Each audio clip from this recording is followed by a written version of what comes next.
घीसा। सच्ची गुरु भक्ति और शिक्षा के प्रति आस्था रखने वाले शिष्यों को गुरु कभी नहीं भूल पाते। साथ ही साथ गुरु पर अपना सर्वस्व लुटा देने की भावना रखने वाले शिष्य स्वयं ही गुरु के प्रिय बन जाते हैं। ईमानदारी से बड़ी कोई संपत्ति नहीं है। William Shakespeare. गंगा पार झूसी के खंडहर और उसके आसपास के गांवों के प्रति मेरा अकारण आकर्षण रहा है। दूर पास बसे घरों से बेल बूटेदार कपड़े पहने, नगदार चूड़ियों और गिलट के कड़े युक्त हाथों में घड़े भरकर लाती औरतें अपनी मुस्कान से हमारे अंतर पर सेतु बना देती। दिन भर पशुओं के पीछे दौड़ते और गिल्ली डंडा खेलने वाले निठल्ले लड़के भी नजर बचाकर मुझे देखते। कह नहीं सकती कि कब और कैसे मुझे उन बालकों को कुछ सिखाने का ध्यान आया और बिना किसी चिर परिचित समारोह के मेरे विद्यार्थी पीपल के पेड़ की घनी छाया में मेरे चारों ओर एकत्र हो गए। कुछ कानों में बालियां और हाथों में कड़े पहने नगर और ग्राम का सम्मिश्रण जान पड़ते थे। कुछ बड़े भाई के कुर्ते पहने खेत में डराने के लिए लगे नकली आदमी का स्मरण दिलाते थे। कुछ उभरी पसलियां बड़े पेट वाले दुबले रूखे थे, पर घीसा उनमें अकेला ही रहा और आज भी मेरी स्मृति में अकेला ही है। वह गोधूली मुझे अब तक नहीं भूली।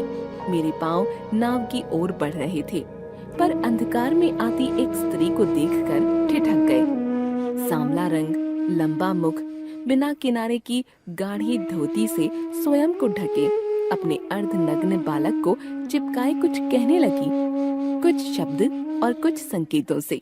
मैं यह समझ सकी कि उसका पति नहीं है और वह जब दूसरों के घर काम करती है तो लड़का ऐसे ही घूमता है।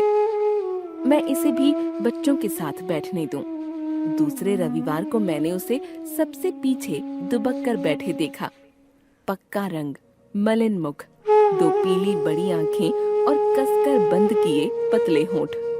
वह निरंतर मुझे देख रहा था, मानो मेरी सारी विद्या सीख लेना चाहता है।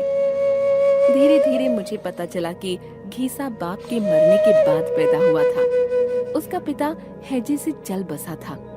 गांव वालों ने मेरा मन फेरने के लिए अनेक बातें बताई, पर घीसा इससे मेरे और निकट आ गया। पढ़ने, समझने, याद करने, किताब को साफ रखने में उसके समान कोई चतुर न था। कभी कभी उसे उसकी माँ से मांग लेने का मन करता था। शनिवार के दिन वह अपने छोटे दुर्बल हाथों से पीपल की छाया को गोबर से लीप आता। रविवार को माँ की मजदूरी पर जाते ही फटे कपड़े में रोटी नमक दबा गंगा तट पर आ बैठता। जैसे ही उसे मेरी नीली सफेद नाव की झलक दूर से दिखाई पड़ती, वह अपनी पतली टांगों पर तीर के समान बढ़ता हुआ जोर से कहता, गुरु साहब, और पेड़ के नीचे पहुंच जाता। पेड़ की नीची डाल पर रखी मेरी शीतल पाटी झाड़ पोंछ कर बिछाई जाती।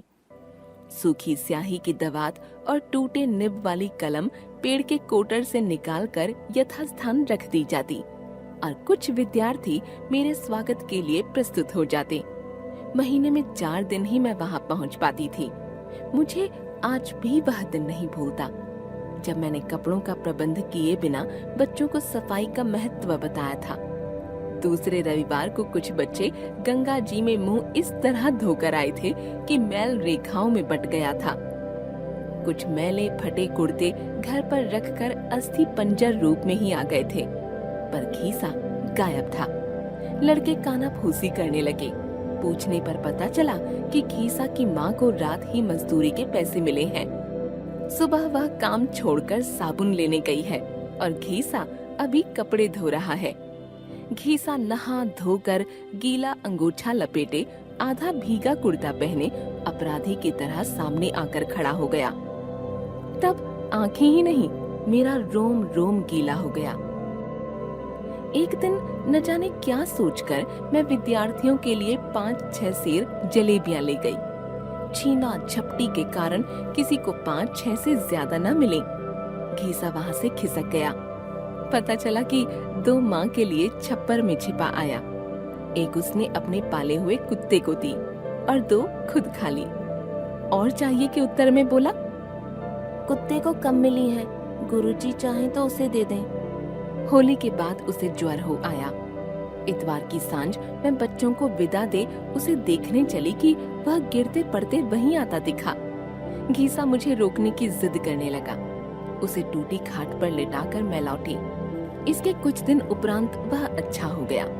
मैंने उस दिन तीसरे पहर से संध्या तक वहां रहने का निश्चय किया था, परंतु पता चला घीसा आंखों को मलता, पुस्तक से धूल झाड़ता सुबह से पेड़ के नीचे बैठा है। मेरे जाने की खबर से बच्चे उदास थे।